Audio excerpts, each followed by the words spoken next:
Hey, everybody. So, question for you. Have you ever been told that you need to take a look at your trauma history and you're like, trauma history? What are you talking about? I don't think I have trauma. Or maybe just like getting curious about like your nervous system and how you respond to things. And it sounds like foreign language. We're going to go through that today. And I'm pulling Laura into this conversation.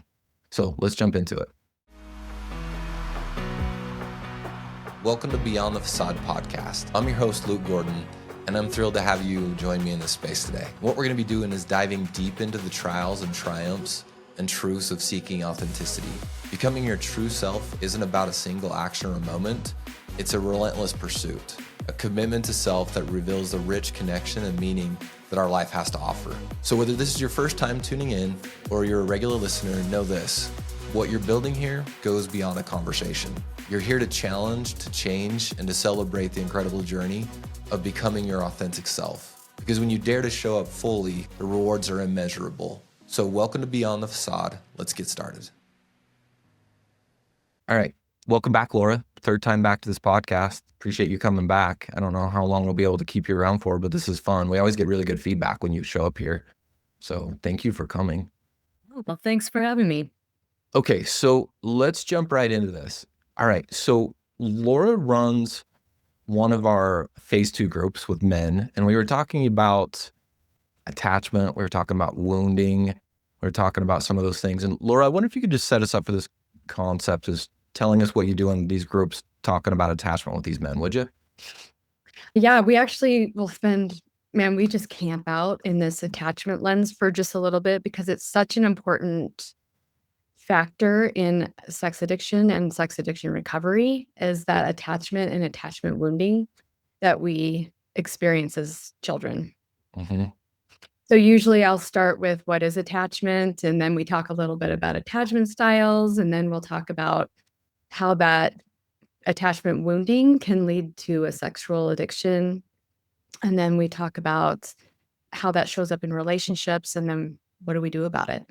What kind of look do you get from men, or what do you see on their faces when we start talking about this subject? What would you get from the guys? I would say when we first start talking about it and what is attachment, there is a little bit of a wall that sometimes goes up, maybe because their partner has talked to them about, you have an insecure attachment or you have an avoidant attachment. And that feels like, oh, here we go. We're just going to be attacked again.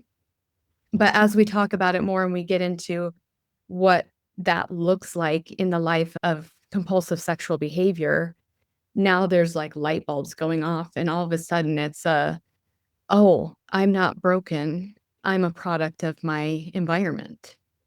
What would you say to the scary conversation that could exist for either partner that's like, you're going into history, this is going to be excuses, like the scariness of that, of focusing on the past instead of the present?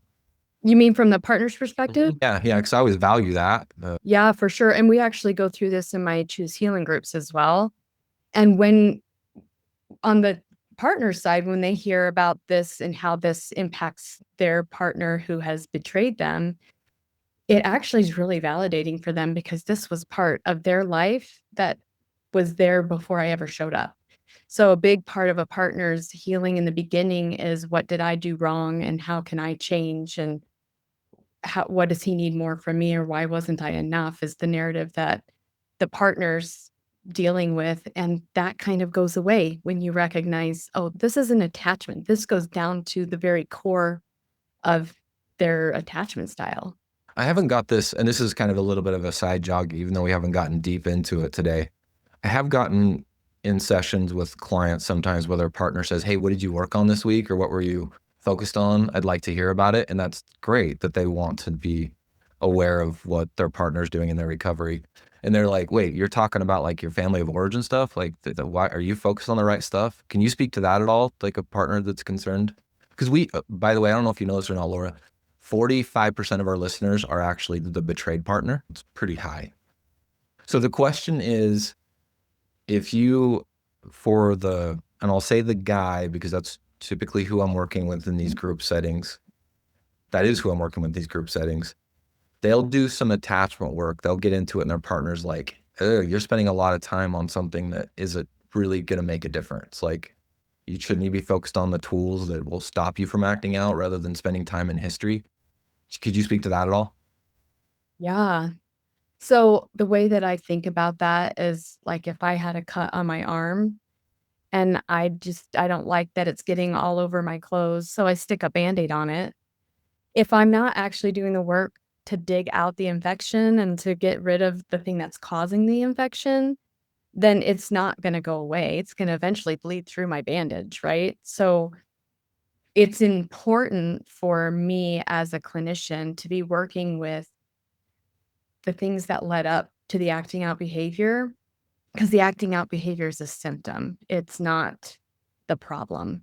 Yeah. So we wanna get down to the problem so that it's not an ongoing problem that just keeps resurfacing in different ways. Yeah, yeah, okay. I kind of feel like I'm in the twilight zone a little bit. Do you hear that from the betrayed partners very often? That they're concerned about the type of work they're doing, that it's on like family of history and attachment? Do you get that or not so much? No, I do. I think it's a pretty quick reframe though, because I wanna just validate the partner's space, right? Like, she's bleeding out, and, "Oh, you're gonna go work on the infection in his arm?" Like, I am bleeding out. I need this to stop now. I need that behavior stopped, Mhm, but I don't keep bleeding out, and I wanna hold space for that, of course. And mhm. that's the work that we do with the betrayed partner of creating that safety and stability to get her wound to stop bleeding out so that he can work on his wounding. Yeah, I got it. Okay, so when it comes to attachment wounds, because that's something we're gonna be talking about today and, like, the need for regulation, can you tell us what attachment wounds are, Laura? Yeah, and I think it might be helpful to kind of rewind and just talk just like an overview of what attachment is Yeah. first. So, 4 basic principles of attachment. The first is that we seek out, track, and work to maintain relationships, connection with other people throughout our lives. The second is that when we feel threatened or upset, we actually will turn to those attachments for comfort. And then the third is that when we have a loss of attachment, that is traumatizing. And then the fourth one is that when we have a secure attachment, we feel more confident in exploring the world around us. To go back to your question, so now knowing what attachment is, then how does that attachment wounding show up? That attachment wounding shows up is when we have a traumatic or chaotic environment and we don't have an attuned caregiver to help us regulate our emotions in that. Because a child cannot regulate their own nervous system. They need an attuned caregiver to learn how to do that so that they can regulate their nervous system as they get older. Now, a lot of people I work with believe they had an attuned caregiver until they start to dig into it. Can you speak to that at all? Yeah, yeah. So I would talk about attachment wounding can happen in, well, multiple ways, but if I were to put it into 2 categories, one would be like the too much too fast. That would be verbal, emotional, sexual, physical abuse, like active abuse. So too much too fast for my nervous system. But then we have the other side, and that hidden side of attachment wounding where it's too little for too long. And for whatever reason, I have a dysregulated nervous system. I go to my attachment figure for those attachment needs to be met, and they aren't attuned to me. So, what that might look like is we don't talk about emotions in our family. I know my parents love me, but they never really said it, right? Without that ongoing attunement, we can't regulate our nervous system. Too little for too long is also traumatic for a child. Okay, let's actually slow that part down. Too much too fast. Will you give examples of that?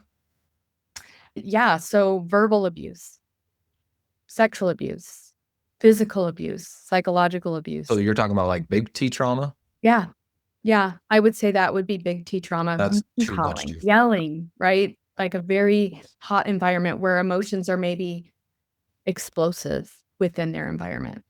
Yeah. Okay. And then what was the other one? You said Too little for too long. too little for too long. Yeah. And what that might look like is, and not at the fault of the parent necessarily, right? Like maybe there's a special needs child in the family that takes a lot of care and attunement that then pulls it away from the other children in the family, right? Maybe there's a death in the family and you've got grieving. Maybe you've got one caregiver that is a hot environment, the too much too fast, and the other caregiver is just trying to survive that environment and can't be attuned to her children or his children because they are just trying to survive, right? Then Mm. the things that take away the attunement are varied. They're not always intentional. In fact, rarely are in the too little, too long category. It's really just like I'm maybe just barely surviving and it's hard for me to attune to my children. Is this I've heard you talk before about hot box, cold box. Is this what you're talking about? Yeah. So the too much too fast would be a hot box, Okay. and the too little for too long would be a cold box. Yeah. Yeah. So okay, so I'm listening to this podcast and I'm like, how does this apply to me? Because I don't know how I would go about identifying if I got too much too fast or too little over too long a period of time. What's a good way to identify this? I think as we talk about it, you start to recognize your own lived experience in it, right? I think when I'm talking to men or women in whichever group, there's a lot of like light bulbs going off like, "Oh yeah, my dad was at all of my baseball games. He never missed a basketball game. He was always there for every award ceremony, and I never heard him say I love you." Or if I was upset, I got sent to my room until I could show up calm in the family. Emotions weren't safe to be expressed or talked about in my family. Okay, that would be cold box, right? Hot box is a lot easier to identify a lot of times. Yeah. There's Yeah. that yelling and active abuse. That's easier to identify. It's almost like what we've all agreed on, which is not okay. More the other stuff's a little harder to see because it might come across as normal when it's really not healthy or helpful. Yeah. Yeah, and this isn't a place where we're gonna be, like, blaming, right? This we're just naming, "This is my experience, and given my experience, now what do I do with it?" Yeah. Yeah, one of the things that's been helpful for me in identifying this in my own journey is when think about the emotions that I really didn't want to experience, like the most painful ones. Embarrassment. If I was embarrassed, where did I go for that? I didn't go anywhere. There was nowhere safe enough for that to fill. I didn't have an environment that was gonna hold me when I was embarrassed, right? And so I was very much alone in that. That was something that I couldn't have seen until I started to do the work of there was certain things I would have been aware of as a little guy that made me believe I don't have anywhere that I can go. Yeah. Yeah, and, okay, that's a really good kind of explanation of how this trauma-induced sexual addiction model works, right? Michael Barta is the one that came up with it, and he would say that sexual addiction is formed as an attempt to regulate a dysregulated nervous system. Okay, so this example that you just gave of embarrassment, that was I didn't know how to handle that. When I'm thinking from a perspective of window of tolerance, right? We've got the window of tolerance, and then we get bumped up into fight or flight. But something like embarrassment where I don't know how to handle it, that pushes me past the fight or flight into collapse, right? That emergency shut off switch that now I can't, I'm paralyzed, I'm frozen. And if a child gets into that state of their nervous system, that's terrifying because I don't know how to get out of that. And I didn't ever have an attuned caregiver that helped me to upregulate out of that. So if my nervous system is dysregulated and I don't know how to regulate it, that's terrifying and that's traumatizing for me. So this sexual addiction being formed out of an attempt to regulate a dysregulated nervous system, you think of a child who's dysregulated and happens to be exposed to sexually explicit material, whether that be through pornography or sexual addiction, I mean, sexual abuse of some sort. When you have that happening at that critical period where this child doesn't know how to regulate their nervous system, physiologically, their body responds to that material and it feels good, even though it's confusing and it feels wrong at the same time. But physiologically, it numbs out the pain. And when that becomes my go to, for how to numb out the pain, that becomes compulsive, which Like, that can lead to addiction. yeah, absolutely. Yeah, I got chills running down my spine just thinking about all the everything I've learned about this, and I think about the formative years, the horrible experience, and it wasn't for everybody, but like middle school, Mm, right? And I think for a young man coming into sexual maturity during that time or sexual growth and development, and how we'll go back to that word of embarrassment, feeling alone and isolated, and then also navigating by himself, wanting to feel seen and connected, and then getting those hormones, those chemicals in his brain that say you are connected, you are okay, and it's actually through sexual behavior that leaves him feeling that, and that is a powerful, powerful experience, and if he was alone in that, that would really change some stuff. That would really change some things. yeah, for Yeah. sure. And what that acting out behavior is a counterfeit. It's not really connection, but we're trying to plug it in for connection, right? Maybe my caregiver, I have this felt sense that they should love me. They like they're my caregiver. They love me whether or not they say it. But if I'm not experiencing love, then I want to plug in something that feels like love so that I can feel the experience of what I should feel in my primary attachment relationship. It's funny, I wanna, like, find a new word rather than love, if you don't mind, because love is that one where it's like, yeah, it's just so easy to say, "My parents love me." What I'm thinking is, like, that bond, that being seen, that closeness, right? That, of what was that able to be felt? And if it wasn't, what happened next? Because we don't survive without that stuff. Yeah. Right. We're gonna take a quick break for a moment. I wanna let you know of some things that we have coming up at Choose Your Recovery Services. Are you a woman carrying trauma in your body, tension, discomfort, and that tightness that just won't quite release? This is Hallie Roderick, and I would like to invite you to join us this August 26th through 29th in Spanish Fork, Utah, for Revive and Thrive, a 4-day somatic healing intensive designed exclusively for women ready to reclaim their bodies. Guided by expert therapists, coaches, and body based specialists, you'll learn to uncover where trauma lives in your body and gently release it through somatic practices like art therapy, breath work, brain spotting, energy healing, mindfulness practices, and therapeutic immersion in nature. It's more than just an intensive, it's a sacred sisterhood where you'll process emotions, rebuild resilience, and come home to yourself, physically, emotionally, and spiritually. So if you're ready to step fully back into your life with freedom and strength, visit the show notes to learn more and to register. Let's get back to our episode.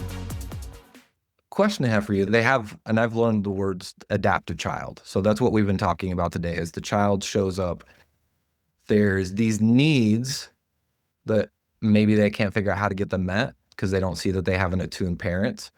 So they go and they find, we call it a maladaptive way of getting those needs met, like porn or masturbation, whatever it might feel connecting. It's really an empty hole. But how does our nervous system adapt? And then how do we get something different back? How do we change? If we're wired one way, how do we rewire back the other way? Oh, that's a good question. Let's maybe slow that down and talk about how it gets wired in the first place. So we have this hot box, cold box experience. And if I am exposed to sexually explicit material or sexual abuse at that point, and I have that physiological response, I begin to plug in for when I'm dysregulated. Okay, now I know how to take care of myself, right? So I develop this working model within myself of what an attachment looks like. I go to my attachment figure for my attachment needs to be met, and they aren't met. So I have to take care of myself. And I plug in a physiological response, right? And the more that I do that, the more that my brain is wired to seek that out as like an automatic response to dysregulation. Okay. So if that's my working model, Now I'm going to carry that working model into a romantic relationship, right? So this is where maybe I get into a relationship with my partner, and in the beginning it feels really healthy and secure, and oh, this is what I was missing. It's not that I have a sexual addiction, it's that I had a relationship problem and now I have a relationship. So I don't need that anymore. And as that relationship develops and it becomes an attachment, now that working model is triggered. And so now my brain is saying, I can't actually get my attachment needs to be met by this person. So now I have to self-soothe. And so now we're back in the addictive cycle, right? And so when that happens and we have D days where the partner is discovering things or where things are disclosed, now that relationship becomes the primary trigger for the acting out, because it's triggering that attachment wound from my childhood that then I have to self-soothe because that's what I've learned as a child. So when you ask, okay, how do we rewire that? We need to consistently show our nervous system something different. Yeah. Like, can you give us like for how long and how much do we have to show it something different? And that's just that you attend a class, right? And then you take it and you run it and you run with it. I'm being sarcastic, right? Yeah, right? You just learn it, and then once you've learned it, you're Yeah, good. you're good, right? No, No. it's at a deep level. It's practice. Like I think about how long does it take to turn something into talent like 10,000 times if I want to get really good at something. And I just think about repetition. I think about experience.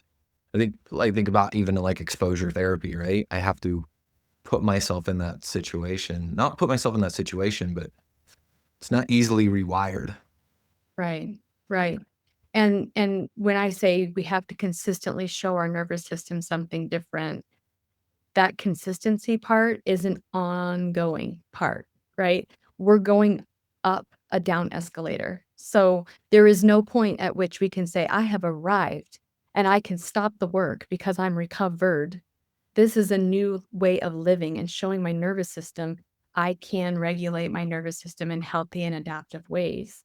The minute I stop doing that, by default, I'm going down because I'm on a down escalator. You just blew my mind. I've never heard you say that before. Okay, what do you mean you're going up a down escalator? Because that is really powerful.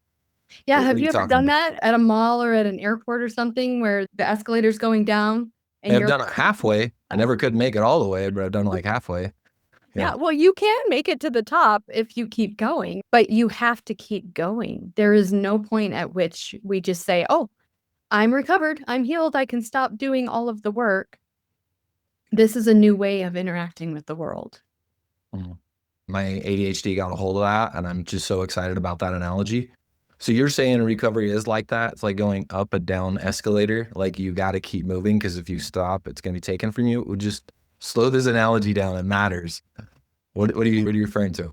Yeah, well, let's just look at the maladaptive ways. How did I get here? That's that down escalator. My default is a working model that has not served me. I didn't learn how to regulate my nervous system as a child.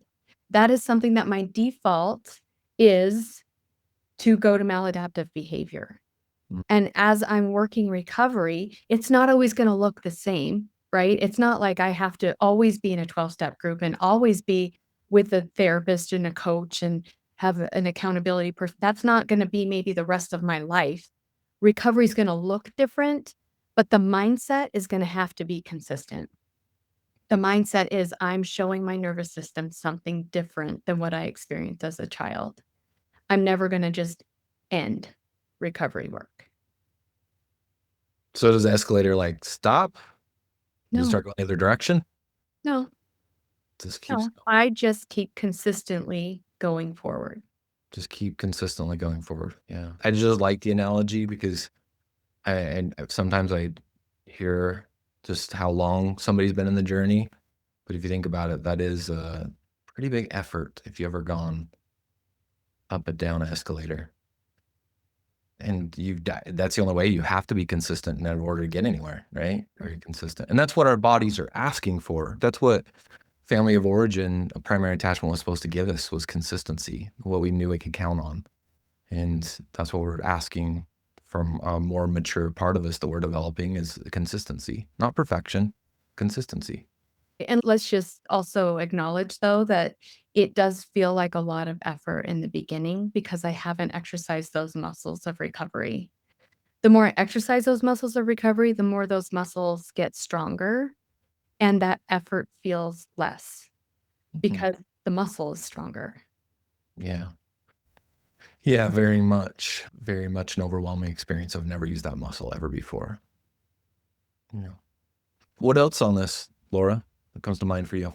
So I think a lot of times when we talk about this attachment model and attachment wounding and how it can lead to sexual addiction, the big question is, so then what do we do about it? How do we fix it, right? And again, like it's consistently showing our nervous system something different. If I want things to be different, I have to do things different. So that's part of it, right? I have to be intentional about doing things differently, recognizing when I'm getting sucked back into that pattern so that I can choose something different and being willing to go back through trauma healing modalities. You can use brain spotting or ART or EMDR. Sometimes even guided meditation can be really helpful in going back to those childhood woundings and reparenting ourselves.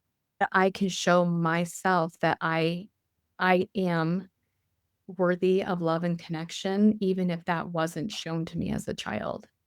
Yeah. Yeah, the ones you just mentioned, I know we're not giving the answers today because it's a longer conversation. I think I was hearing you, Laura, this attachment concept goes on for how many weeks in your groups? About 5. About 5 weeks, just the attachment piece. I don't want to say just the attachment piece, but it's going to take some time to understand it. But one of the things that chooses pivoting slightly with is the amount of somatic work we're doing in phase 2.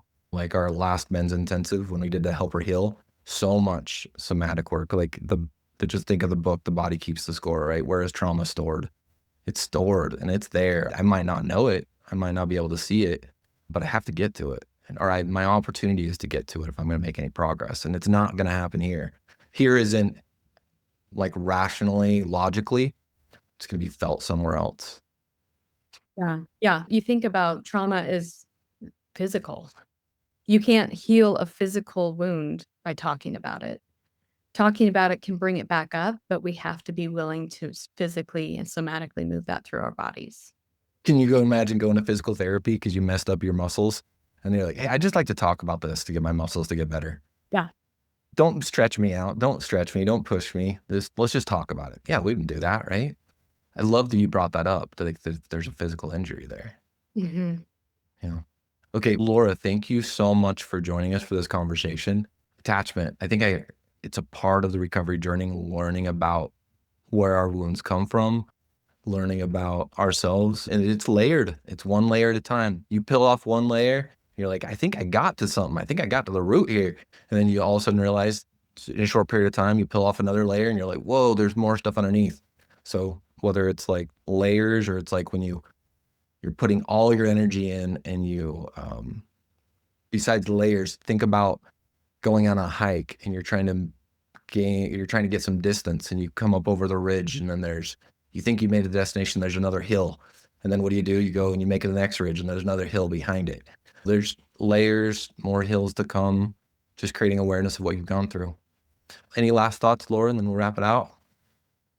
I would just say that as an attachment therapist, that's the lens that I focus through. I think that this attachment piece is such an important part of both sides of this journey. It's important to see what our attachment style is and learn how we've been wounded and then how we can reparent ourselves and have that secure functioning regardless of what our attachment style is. Yeah, I'm getting curious about it. Okay. All right. Thank you, Laura. It's good to have you here. All right, everybody. Take care and we'll talk to you next time. See ya. Hey, thanks for joining us today. If this is something that you connected with, I'd love to meet with you more and talk about it. So what you can do is go to chooserecoveryservices.com or check the show notes. And there what we can do is set up a quick conversation to meet. Thanks so much for listening to Beyond the Facade, where we unmask the authentic self.